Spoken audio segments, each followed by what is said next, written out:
Oi, meu nome é Livs e hoje estou aqui para falar de mais um clássico de terror. Hoje o cenário é diferente porque eu estou na minha casinha no interior, já que essa semana foi semana do saco cheio e eu vim aqui passar um tempinho com a minha família. Inclusive, gente, se em algum momento vocês ouvirem cigarra, barulhos aí de animais no fundo, é por isso, tá? E por falar em família, o filme de hoje foi sugerido por família. A Isa, namorada do meu primo, beijo Isa, sugeriu para eu fazer um vídeo de O Massacre da Serra Elétrica. E como eu disse semana passada, eu gosto muito de slasher, então hoje estaremos falando de O Massacre da Serra Elétrica. Recentemente saiu a terceira temporada daquela bomba, daquela série Monstros que o Ryan Murphy faz pra Netflix, onde ele pega vários casos de crimes reais, romantiza extremamente e transforma os assassinos e serial killers em pobres coitados. Essa terceira temporada cobriu nada, né? Porque na verdade ficcionalizou várias partes. O caso do Ed Gein, que foi um homem que, na verdade, na vida real ele matou no máximo 9 pessoas, não foi confirmada a maioria delas. Ele matava essas pessoas e fazia coisas com as peles delas. E foi dito por muito tempo que o massacre da Serra Elétrica foi baseado no Ed Gein, principalmente a figura do Leatherface. Essa série não tem nada a ver com esse vídeo, mas caso vocês queiram algum tipo de análise dessa série, eu recomendo muito os vídeos do Refúgio Cult. Ele fez uma review base da série e ele fez também uma desmistificação do caso, né? Porque a série, o Ryan Murphy tem isso muito de vangloriar, né, esses criminosos. E o moço do Refúgio Cult, ele faz uma desmistificação muito construtiva, assim, em relação ao caso do Ed Gein. Outra coisa que também não tem nada a ver com o assunto desse vídeo, na verdade tem sim um pouco a ver, mas advém dessa história do Ed Gein, aquele mito do assassino transvestido.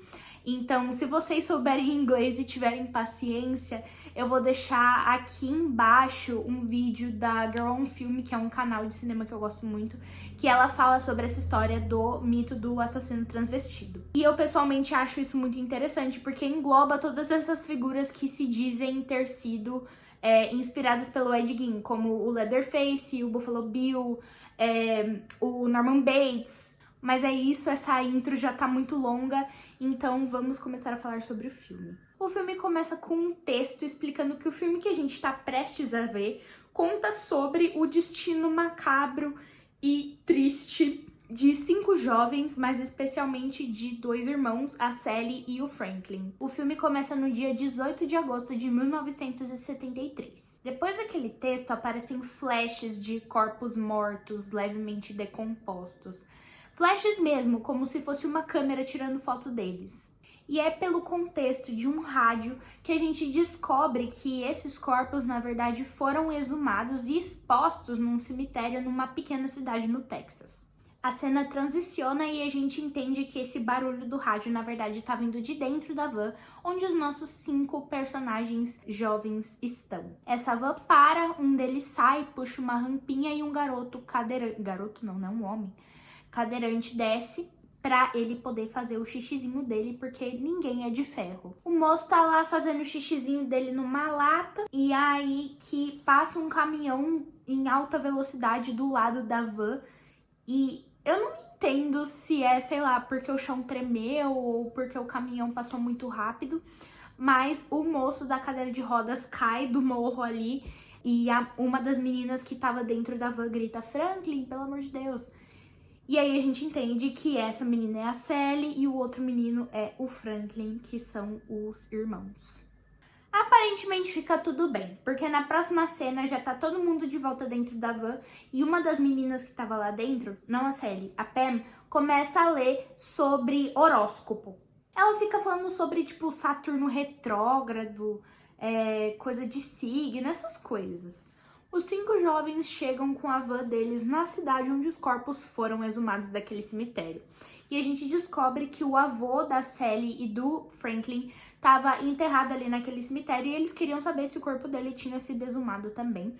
A Sally vai perguntar para as pessoas ali da cidade e eles dirigem ela para um cara bêbado ali que tá sentado num pneu. Aí que ela acaba não falando com ele porque obviamente ele tava bêbado. E aí que um outro cara leva ela ver se o avô dela tinha sido exumado. Tá todo mundo de novo dentro da van e a Sally diz pro Franklin ficar de boa porque o avô deles não foi desenterrado, parecia tá tudo bem ali no túmulo dele.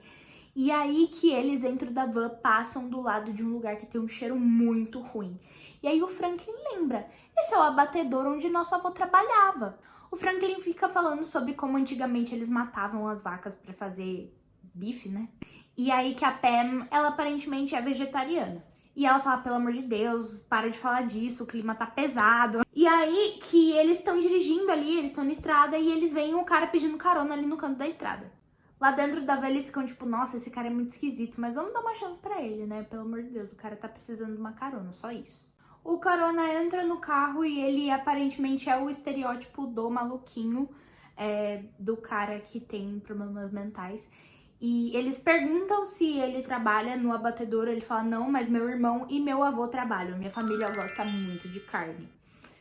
O que já é meio esquisitinho de se falar tão entusiasmadamente, porque, gente, o cara tá rindo, ele tá sorrindo loucamente, falando, ai, minha família ama carne. Sério? Interessante. É carne só de vaca que eles gostam? Queria saber. Esse cara, ele tira de dentro de uma bolsinha dele várias fotos de gado morto, que ele diz ele mesmo ter matado, e que matar com a marreta é melhor do que matar com a arma hidráulica, que é o que hoje em dia usam pra matar gado, né? Pra eles não sofrerem. Enquanto essa conversa tá acontecendo, o Franklin tá com a faquinha dele na mão. É um canivete. E ele fica, sei lá, parece que ele tá cortando umas peles mortas ali do dedo dele. Ou ele só tá olhando pra faca, o que acontece às vezes. E aí o louquinho pega a faca da mão dele e literalmente enfia na própria mão. Parece que ele tá querendo fazer um pacto de sangue. Ele tem 13 anos e tá no amino? Não entendi. Depois de cortar a própria mão, ele fica rindo e olhando pra todo mundo como se ele tivesse feito a coisa mais irada do século. O que faz a gente pensar que ele é tipo aqueles caras que falam, eu e o Light e a Gummy somos iguais. Mas tá todo mundo dentro da van meio choquito, tipo, eles não sabem como reagir a um cara que cortou a própria mão tão fundo na frente deles que chega a jorrar sangue e ele fica rindo. E eles não sabem reagir a isso. O Franklin, que teve a faca pega por esse cara, fica completamente horrorizado. Ele tira uma navalha de dentro da bota dele e fala, ah, eu também tenho uma faca, ela é uma ótima faca. Fica todo mundo meio tipo, oi? Aí ele começa a mexer na câmera que tava pendurada no pescoço dele e decide tirar uma foto ali do grupo, do nada. Perdão, na verdade ele tira uma foto só do Franklin. Ele pega a foto, né, a foto revela, ele mostra a foto pro Franklin e fala, uma boa foto, pode me pagar $2. Fosse assim eu já tava milionária do tanto de Polaroid que eu já tirei das pessoas. Mas enfim, o Franklin diz que não, então o maluquinho põe a foto numa superfície, coloca um pozinho ali, que eu creio que seja pólvora, em cima da foto e risca um fósforo e joga em cima. E a foto começa a pipocar, começa a explodir. E ele bota um alumínio, coloca ela dentro do bolsinho dele ali, cata a navalha de dentro da bota e faz um rasgo no braço do Franklin. Eles diminuem a velocidade da van e expulsam o maluquinho pra fora dela, que fica chutando a van e pega a mão dele ensanguentada e passa ali na lataria da van pra marcar ela, talvez. E ele fica ali do lado de fora fazendo pra todo mundo lá dentro. A Pam lê o horóscopo do Franklin enquanto a Sally tá fazendo um curativo no braço dele.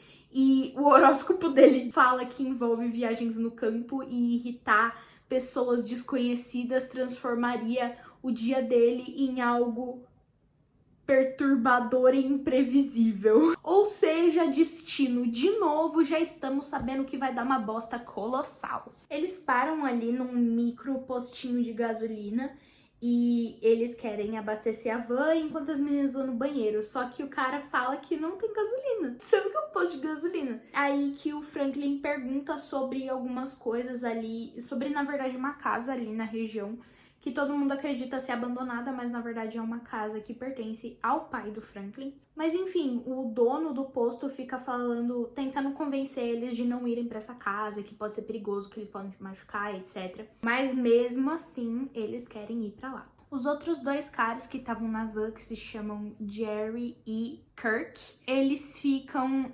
discutindo sobre se tem mais posto de gasolina ali perto, e que se tivesse, o carinha do posto teria falado. Mas aí o Kirk convence o Jerry a ir até lá dentro perguntar se tem algum outro posto ali perto. Enquanto o Kirk e o Franklin estão sozinhos ali dentro da van, o Franklin tá observando a faca dele e ele acaba notando o sangue do maluquinho ali na faca dele. Enquanto ele tá lá dentro, o Jerry acaba aproveitando e ele pega um churrasquinho que eles vendem ali no posto.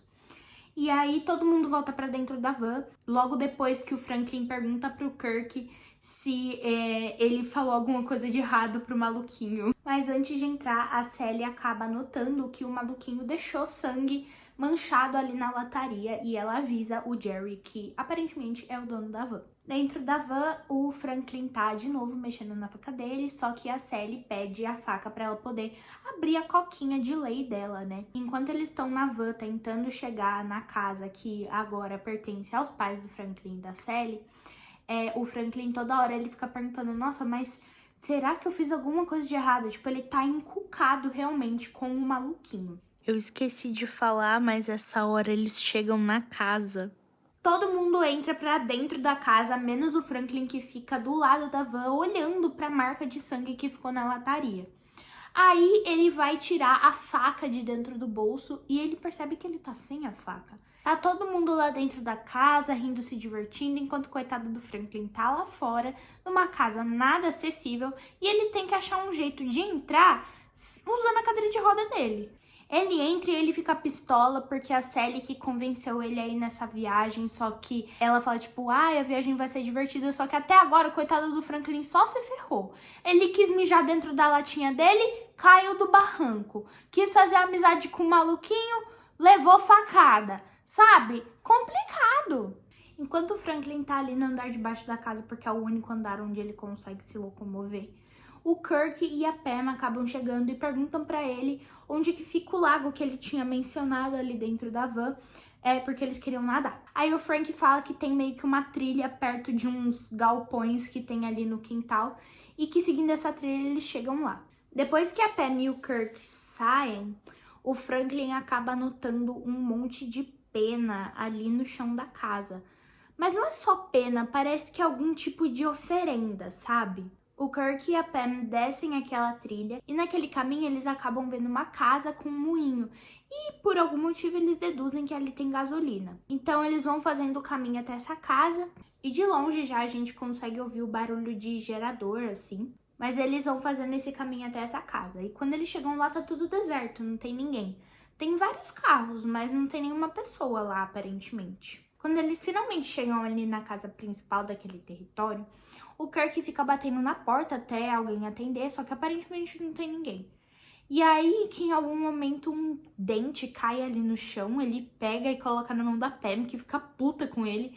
Então ela sai ali de perto. Ela vai para um balanço que tem ali perto da casa. E a porta se abre e o Kirk entra. Da porta de entrada, o Kirk já visto uma sala meio esquisita, com a parede vermelha e várias cabeças de bicho colocadas na parede. E eu não sei se ele ouve um barulho de porco ou se é só um negócio não diegético colocado na trilha, mas ele fica intrigado por essa sala e ele vai lá pra perto dela. E de dentro dela sai nosso divo Leatherface e dá uma na cabeça do Kirk.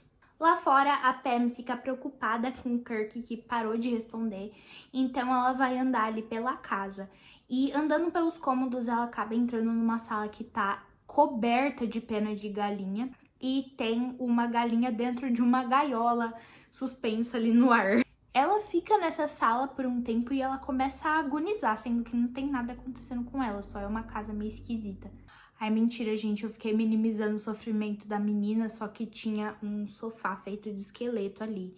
Então, realmente, deve ser meio assustador. Ela tenta sair correndo pela porta da frente da casa, mas nosso amiguinho Leatherface sai de dentro daquele mesmo cômodo onde ele matou o Kirk e sai correndo atrás da Pam e pega ela. Ele vai pra uma sala e pendura ela num gancho de carne que nem acontece em Natal Macabro. Tá bom que Natal Macabro pode ter pego inspiração disso, mas Enquanto a Pam tá ali pendurada, o Leatherface liga a serra elétrica dele, faz jus ao nome do filme, e começa a dar um fim real ali no corpo do Kirk, enquanto ela fica pendurada, vendo tudo e agonizando.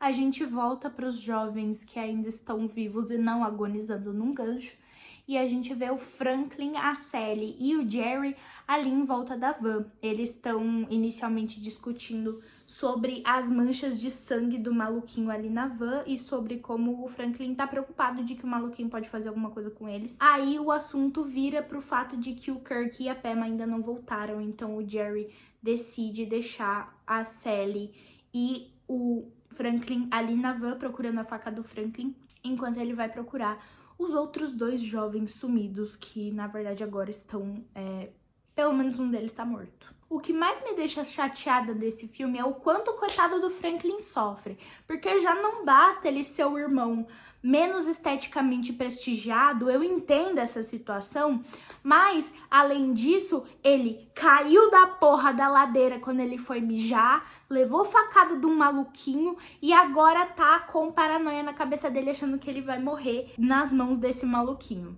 E ainda por cima ele perdeu a faca dele. Mas enfim, o Jerry tá ali no meio da floresta procurando o Kirk e a Pam, enquanto o Franklin e a Sally estão conversando ali na van.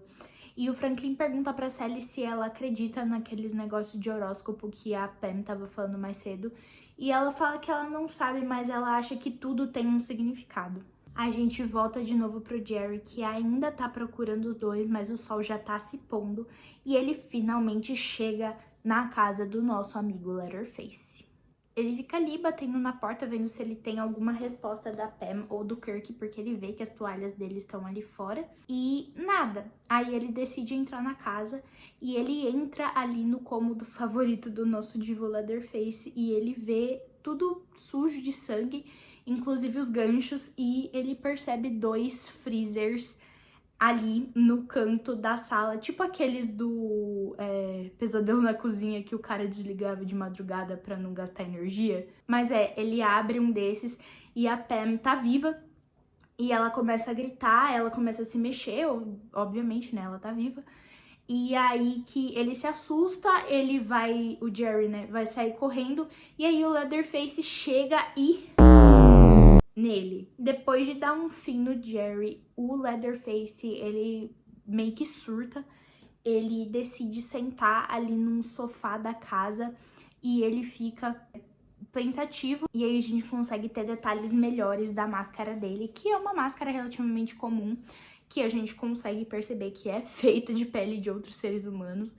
E é uma máscara básica, só tem os recortes do formato do olho e da boca. Eu acho que tem do nariz também. A noite cai e o Franklin e a Sally ainda estão ali na van esperando o resto do pessoal voltar. O que a gente sabe muito bem que não vai acontecer.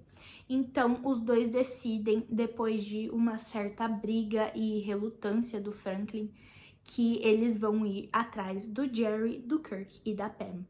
Os 2 irmãos estão andando ali na floresta de noite e de longe o Franklin consegue avistar ali a casa do Leatherface, que ele não sabe que é do Leatherface, e ele ouve um barulho e ele pede pra Sally parar e se acalmar ali porque ele tá ouvindo algo. E assim que ele vira com a lanterna pra ver o que é esse barulho, é o Leatherface com a serra elétrica na cara dele, que serra ele no meio. E depois que o Leatherface dá um fim no Franklin, é aí que começa uma das cenas de perseguição mais compridas e chatas que eu já assisti na minha vida. Não é que ela é chata porque ela é ruim, ela é chata porque ela é muito comprida e fica repetindo as mesmas coisas o tempo todo. É basicamente a Sally correndo do Leatherface em vários lugares diferentes. Ela tá ali primeiro na floresta, depois ela chega na casa do Leatherface, que ela não sabe que é a casa do Leatherface, ela sobe os andares, ela vê um corpo que a gente acha que tá morto e outro que com certeza tá morto e bem decomposto. Aí ela sai correndo, ela vai pra floresta de novo e aí ela vai parar naquele mini posto de gasolina que a gente tinha visto no começo do filme. Ela entra e aquele cara do início do filme que tava tentando desmotivar o pessoal aí até a casa, ele acolhe, né, entre muitas aspas, a Sally. E ele fala que tá tudo bem, que não tem mais ninguém lá fora. Magicamente o Leatherface desapareceu. E ele já começa a ficar meio suspeito pra gente.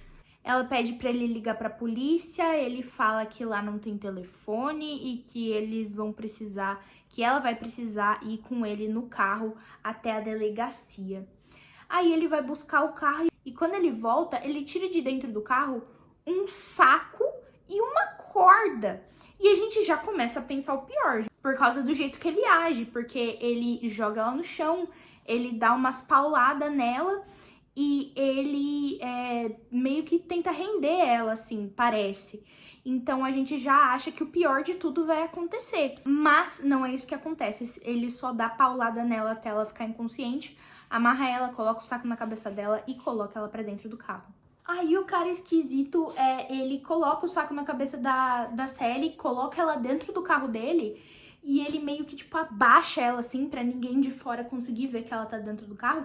E ele fica cutucando ela com o pau lá que ele usou pra desacordar ela. E é muito creepy, tipo, ai, é bizarro. O cara tá chegando na casa e por causa desse rolê todo a gente já assume o envolvimento dele com o Leatherface. E aí que nesse caminho, quando ele tá chegando, ele vê o maluquinho. O cara desce do carro e ele começa a bater ali no maluquinho. Ele fala, seu maluco, onde você tava? Eu falei pra você ficar longe daquele cemitério. Ou seja, foi o maluquinho que exumou os corpos. Aí ele fala, ai, eles escaparam. Eu pedi pra você ajudar seu irmão. Eles, no caso, a gente presume os jovens. Mas só um escapou, e foi a Sally. Quando todo mundo entra na casa, a gente vê que o Leatherface tá diferente. Dessa vez ele tá com um vestido e um avental. E a máscara dele tá diferente, ela tá pintada. Então é daí que surge aquele negócio do mito do assassino transvestido e a relação dele com Ed Gein também, além da máscara de pele humana. Nesse assunto todo, a gente acaba percebendo que o cara do posto é pai do maluquinho e do Leatherface. E ele dá uma puta de uma bronca no Leatherface porque ele deixou a Sally escapar e tal. E que não é pra ele fazer isso de novo, que ele é um incompetente, que ele estragou a porta da casa com a serra elétrica, um rolê todo aí. E enquanto isso, o maluquinho tá dando uma leve torturada psicológica ali na Sally, na sala da casa. O cara do posto pede pro maluquinho ir até o andar de cima buscar o avô dele. E aí que a gente vê que aquele corpo nojento que a gente achou que tava morto, que tava ali no andar de cima, que a Sally encontrou, na verdade era o avô deles, que tá vivíssimo. O maluquinho traz o avô dele do andar de cima e quando ele chega no andar de baixo, junto com a ajuda do Leatherface, né, porque o senhor não consegue andar, eles têm que carregar a cadeira de balanço dele. Ele chega lá embaixo, o maluquinho corta o dedo da Sally e coloca na boca do avô e o avô fica chupando o dedo da Sally até que ela desmaia. Quando ela acorda de novo, eles estão todos ali jantando na sala de jantar, que é onde eles estavam, e ela começa a gritar. Eu pessoalmente não gosto muito dessa cena porque ela é longa demais e não tem nada pra dizer. Na verdade, todo mundo, no caso os homens ali, basicamente perturbando a coitada da Sally, que fica gritando e tem vários closes na cara de assustada dela. E a gente só ouve ela gritando a cena inteira e eu só quero que pare porque eu tenho ouvidos sensíveis. A única coisa de útil que a gente descobre nessa cena é que o avô ali da família era um ótimo assassino. O pai, que era o cara do posto, não gostava de matar, mas gostava de planejar os assassinatos e lidar com os corpos depois. Ou seja, churrasquinho. E hoje em dia quem fazia o trabalho sujo era o maluquinho e o Leatherface. Depois deles deixarem ela agonizando na cadeira por sei lá quantas 1000 horas de grito, eles finalmente decidem soltar ela da cadeira pro avô poder finalizar ela. Só que o velho não tem força pra nada. Eles deixam ela agachada assim na frente de uma bacia e colocam uma marreta na mão do velho pra ele, né, marretar a cabeça dela e matar, que nem eles faziam com o gado. E aí que eles até tentam, mas eles não conseguem. E ela finalmente consegue se soltar e sair correndo. Quando ela sai pra fora, já é dia. E o maluquinho e o Leatherface ficam perseguindo ela. O maluquinho só perseguindo, eu acho que na real ele tá com uma faca na mão. E o Leatherface tá com a serra elétrica dele. A Sally fica ali na estrada, na frente da casa, tentando pedir ajuda.